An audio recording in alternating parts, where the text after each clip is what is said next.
São Paulo, sua conexão com a política da cidade. Seja muito bem-vinda e bem-vindo à Hora da Mulher. Este programa surgiu em parceria com a Procuradoria Especial da Mulher, criada pela Resolução 9 de 2017, com o objetivo de fiscalizar o Executivo e propor políticas públicas para as mulheres paulistanas. E como você já sabe, a cada programa teremos a oportunidade de conhecer uma das procuradoras e conversar sobre temas pertinentes ao universo feminino. Fique ligado porque o programa está começando. Olá, eu sou a vereadora Sandra Santana, segunda Procuradora Especial da Mulher aqui da Câmara Municipal de São Paulo. Estou com você hoje no Hora da Mulher para falarmos sobre empreendedorismo feminino. Olá, eu sou a Vânia Cristina do Instituto Ações Sociais Voto Tu. Estou aqui no programa Hora da Mulher para falar sobre empreendedorismo feminino.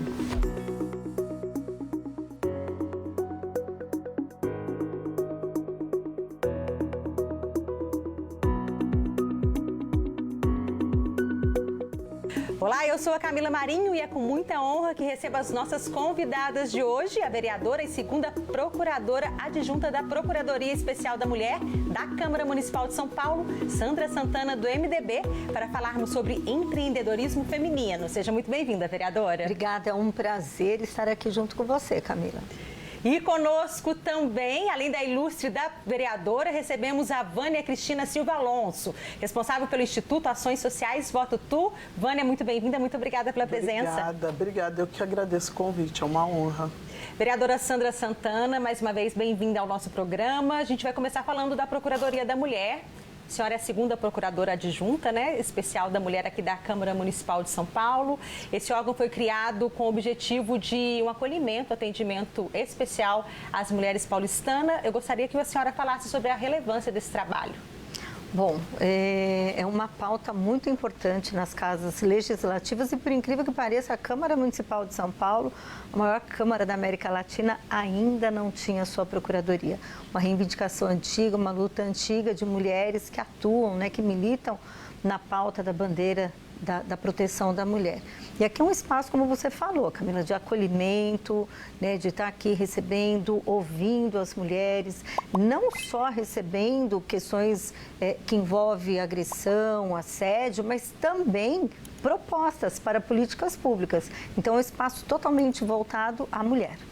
A gente percebeu que tivemos muitos casos de pessoas que procuraram a Câmara, das mulheres que procuraram a Câmara, de assuntos diversos. A gente falou de agressão, mas não são só agressões, tem crime cibernético e outras pautas de diligências que vocês procuradoras também têm feito, visitas, parcerias com outros órgãos. Como que está esse trabalho? Também. A gente procura se dividir para estar visitando espaços, sejam eles da área da saúde, da assistência social, quem sabe até da iniciativa privada. Em pouco tempo a gente fala em visitar os bares e restaurantes, ver como está a atuação do protocolo Não Se Cale, que é uma ferramenta importante também de uma lei que partiu aqui da Câmara Municipal, da vereadora Cris Monteiro.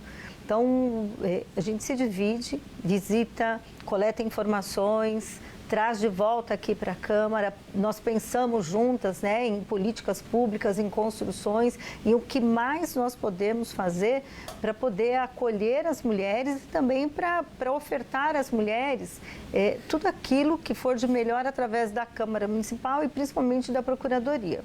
A gente falando nesse universo de Procuradoria da Mulher e de mulheres que sofrem algum tipo de repressão em casa, isso tem muito a ver também com a independência, por outro lado, Para a gente já entrar um pouquinho no assunto do nosso programa, do empreendedorismo feminino, a importância das mulheres empreenderem, vereadora. Olha, essa é uma pauta aqui que eu fiz questão de estar convidando aqui a Vânia, essa amiga querida, parceira lá da Brasilândia, para a gente falar sobre a questão do empreendedorismo social. O que a gente mais percebe, principalmente nas áreas periféricas, que é onde eu tenho uma atuação infinitamente maior, é que muitas mulheres seguem dependentes de seus companheiros ou familiares, não necessariamente maridos, única e exclusivamente pela dependência financeira, por não terem uma fonte de renda. Então, é importante a gente trazer esse tema aqui para a pauta, porque existem mulheres que elas passam a receber um assédio moral, aquela história de você é burra, você não tem competência para trabalhar em lugar nenhum, ninguém vai te empregar. E a mulher, ela vai tomando para si aquilo como verdade e vai ficando cada vez mais diminuída dentro de uma relação e, por consequência, dependente financeiramente. Né? Então, a gente tem que ter esse papel aqui, enquanto Câmara Municipal, enquanto Procurador Especial, de chegar lá na ponta e mostrar que existem, sim, oportunidades reais de empoderamento da mulher para que ela tenha, inclusive, a sua libertação. Não significa que ela precisa sair de dentro de casa, nada disso. Mas pode ter um relacionamento infinitamente mais saudável com a sua independência financeira. Falando sobre isso, agora a gente fala com a Vânia, né, Vânia? Para falar com você, a gente não pode deixar de falar do delegado deixado pela sua mãe, pela Vototu, o Instituto de Ações Sociais Vototu, do qual você está à frente atualmente, né? Então, é um legado que fica para você dar continuidade desse trabalho na periferia, principalmente com as mães, com as mulheres, não é isso? Isso, é um legado, é uma responsabilidade, mas eu estou dando continuidade. E, né, a essência do Instituto continua a mesma. Embora ela não esteja fisicamente lá, mas a essência não mudou. Como é que vocês se conheceram? Através de uma visita da Sandra, ela já estava vereadora, né, já havia sido eleita no primeiro mandato. E ela foi ao Instituto para conhecer nosso trabalho, porque ela conhecia da mídia e das pessoas contarem para ela sobre o nosso trabalho, ela já acompanhava. E ela foi fazer uma visita a convite, para convidar minha mãe para ser homenageada no Dia da Mulher aqui na Câmara. Aí não largaram mais? Nunca mais. Ela foi embora, mas eu não larguei dela. Não largou. Não tem como largar, né, Sandra? Foi uma parceria sólida. Eu vou convidar as duas para a gente assistir um depoimento, já que a gente está falando de Vototu, do Instituto Vototu. Vamos assistir juntas? Vamos. Oi, pessoal. Aqui é a vovó, mostrando a produção dos nossos pães. Graças às doações, né? Hoje consegui fazer sozinha 1.800 pães, né? São pães artesanais que fiz na mão e os nossos pães até onde a máquina aguentou. Quero agradecer a todos os doadores e agradecer a Deus por me dar saúde, resistência, sabedoria e muito amor para continuar esse trabalho que eu amo muito fazer. Muito obrigada a todos. Vânia, dá uma emoção, né, Sandra? O que está passando aí no seu coração agora? Toda essa parceria. Vototu é um símbolo para as mulheres, não só da Brasilândia, né? Mas ela é um símbolo de luta, né? Eu tive a oportunidade de conhecer muito de perto a Vototu, a história. Assim, a gente tem histórias incríveis dela, né? Ela não era mulher de levar desaforo de homem, não. Por isso que eu falo que ela é uma inspiração para as mulheres, não só da Brasilândia, mas de toda a cidade. Uma inspiração de mãe solo, né, Vânia? A gente pode falar. Pode dizer que é mãe solo. Pode dizer que ela foi. Foi mãe solo, cuidou da família até o seu último instante, cuidou das pessoas do entorno, ultrapassou barreira. Dificuldade para ela não era uma palavra que estava no dicionário, né? Isso que você viu, que todo mundo assistiu aqui, ela começou a fazer isso no meio da pandemia, quando até o recurso faltava. Sim. Então, dificuldade era a palavra que não estava no dicionário dela.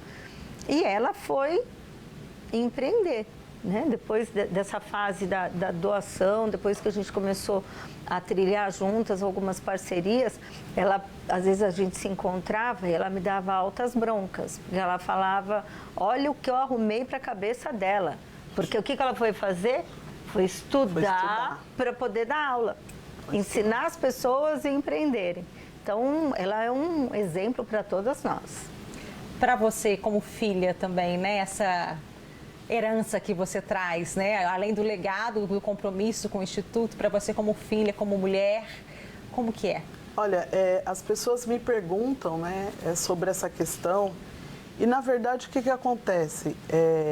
Eu fui criada nesse mundo da minha mãe de empreender e de ajudar as pessoas. Então, agora, com o falecimento da minha mãe, que nós estamos tomando dimensão do tamanho da Vototu da porta para fora. porque para nós sempre foi muito natural. Para mim, para os meus irmãos, foi sempre muito natural.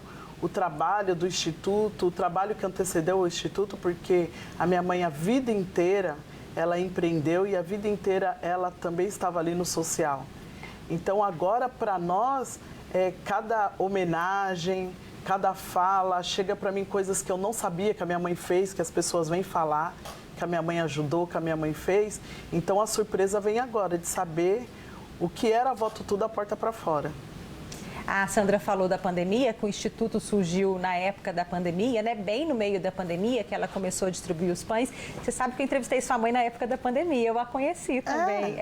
Ela foi online, ela ficou um tempo generosa, e ela contou da vida dela, contou das dificuldades da infância, que nem com todas as dificuldades que ela passou, ela retribuiu a vida com amargura, né? Isso. Da infância dela, pelo contrário, que ela foi deixada no orfanato, se eu não me engano. Sim, ela ficou 8 anos interna no colégio de freira. Ela me contou e eu lembro que eu fiquei muito impactada com essa história dela. E recentemente, Sandra, eu assisti um vídeo dela contando que ela foi trabalhar no hospital depois de adulta e lá ela começou a empreender, né? O exemplo de empreendedorismo começou dali, não foi, Vânia? Sim, na verdade, ela falava que começou, mas a parte social ali, mas a minha mãe, ela sempre teve alguém morando em casa que ela conheceu e que precisava e ela acolhia em casa. Ela sempre estava ajudando alguém. Os filhos do coração. Os filhos do coração que ela trazia para casa. Ela ajudava de diversas formas. Eu estava até contando para os meus irmãos, que eles não lembravam disso, que a minha mãe chegou, nós morávamos em barraco de madeira.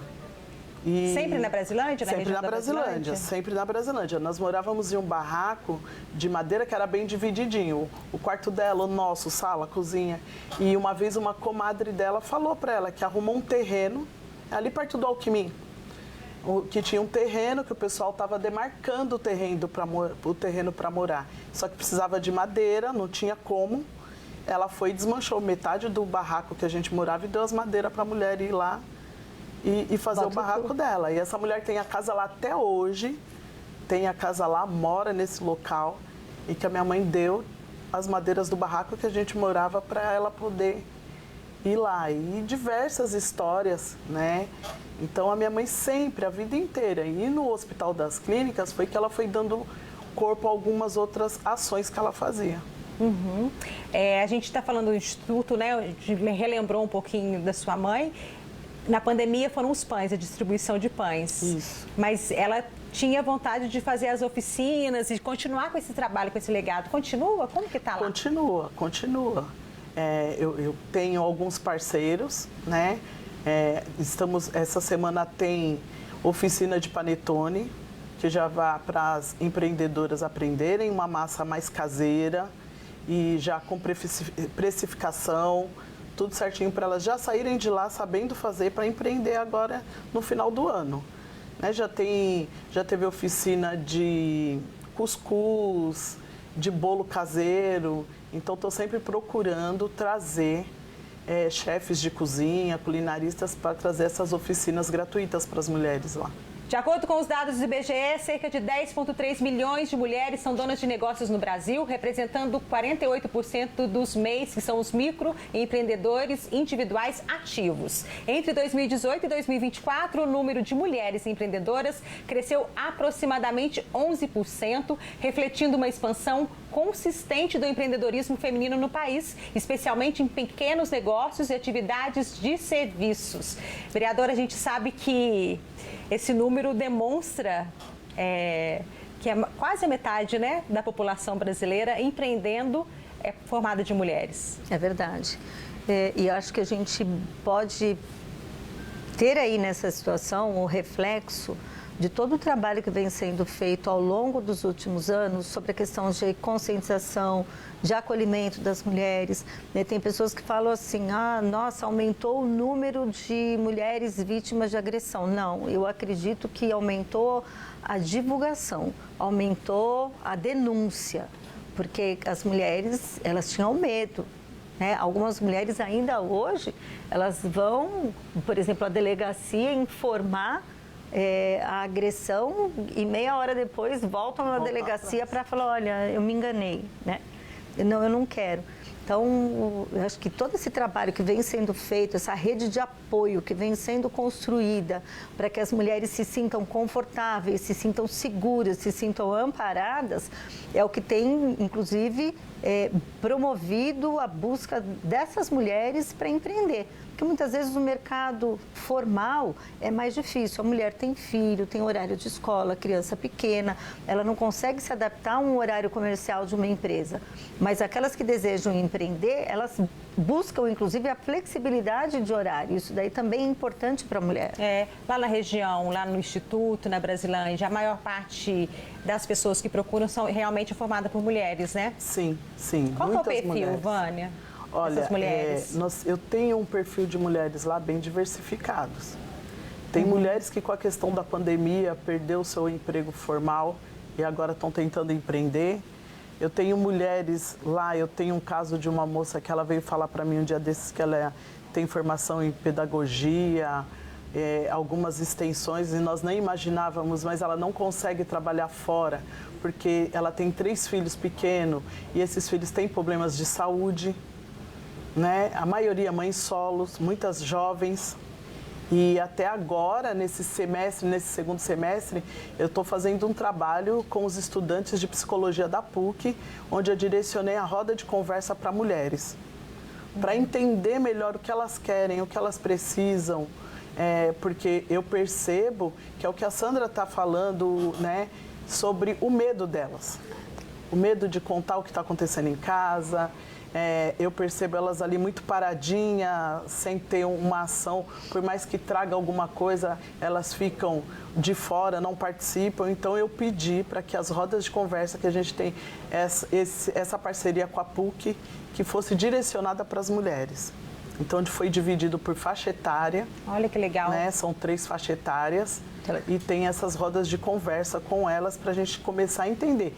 Faz 1 mês e meio que começou as rodas de conversa, mas ainda assim, as mulheres de 50 a mais são as que mais vão. As mais novas ainda está difícil de conseguir. Agora, até eu vinha vindo para cá, estava conversando com um dos estagiários, eles elaboraram um questionário para a gente trazer para elas, para que elas respondam, para a gente entender o que elas querem, porque o objetivo de tudo isso é que elas falem, que elas possam realmente empreender. Que elas saiam de dentro de casa, o horário que as crianças estão na creche, estão em escolinha de contraturno, que elas venham empreender, venham para o Instituto participar das atividades. A gente tem uma participação de uma munícipe que tem um depoimento. Vamos acompanhá-lo. Vereadora Ivânia, por favor. Me tornei empreendedora devido à minha separação. Eu fiquei com uma filha de 12 anos e aí eu fui pai e mãe. Então eu fui obrigado a me tornar empreendedora e assim que eu consegui vencer a minha luta.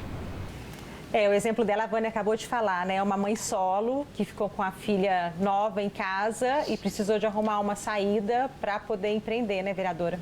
É verdade. Infelizmente, é a realidade de muitas e hoje a gente ainda tem um acréscimo, né, Vânia? Os laudos que identificam crianças com TDAH e TEA.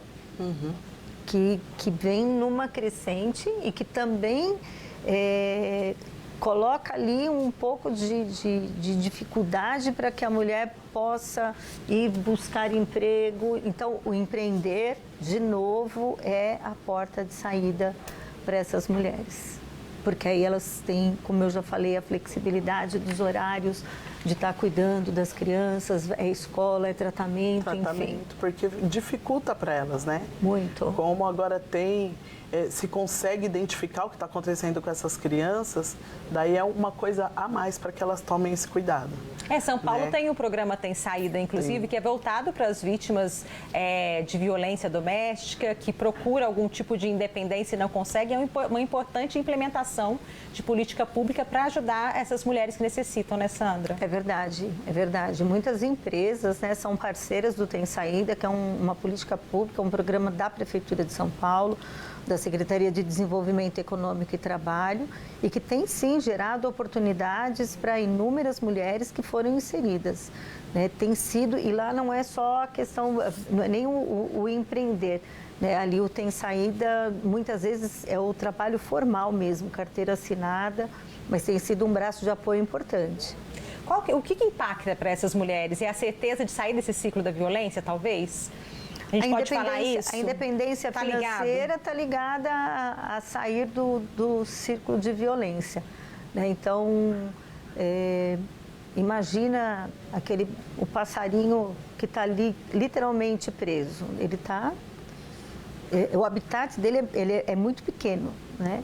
Então, quando você abre a porta, o céu é literalmente o limite, né? A mulher, a pessoa que sai dessa situação de vulnerabilidade, de agressão, de dependência emocional, que é um problema extremamente sério, quando ela se vê amparada, se vê acolhida, né? Quando portas se abrem, quando ela passa a compreender que ela é única, que ela é importante, que ela é mulher, que ela pode escolher, que ela é acolhida, ela é empregada, ela recebe seu primeiro salário, aí ela só vai parar se ela quiser. O acolhimento, a Vânia estava falando dessa parceria com a PUC, 1 mês e meio provavelmente já está vendo resultados, né? Dela se sentir segura de falar sobre o que ela está passando e tentar achar uma saída mesmo, né, Vânia? Tentar achar uma saída. Eu falo para elas que elas têm um potencial que nem elas conhecem, né? E é isso que a gente quer, mostrar para elas esse potencial. Está em andamento um curso de empreendedorismo, né, totalmente gratuito, e que eu tenho 2 empreendedoras lá. Uma vez ela chegou na aula de panificação e confeitaria, que foi através de emenda da Sandra, que nós tivemos lá, e ela falou para minha mãe: vó, eu tento fazer bolo e não dá certo, meu bolo está sempre solando, eu não sei o que está acontecendo. Daí minha mãe colocou as coisas lá e falou para ela: faz o bolo que eu quero ver você fazer. Ai, que bonitinho. Daí minha mãe identificou que ela estava fazendo errado, ensinou. Ela chegou na casa dela, ela fez o bolo, mandou foto para eu mostrar para minha mãe.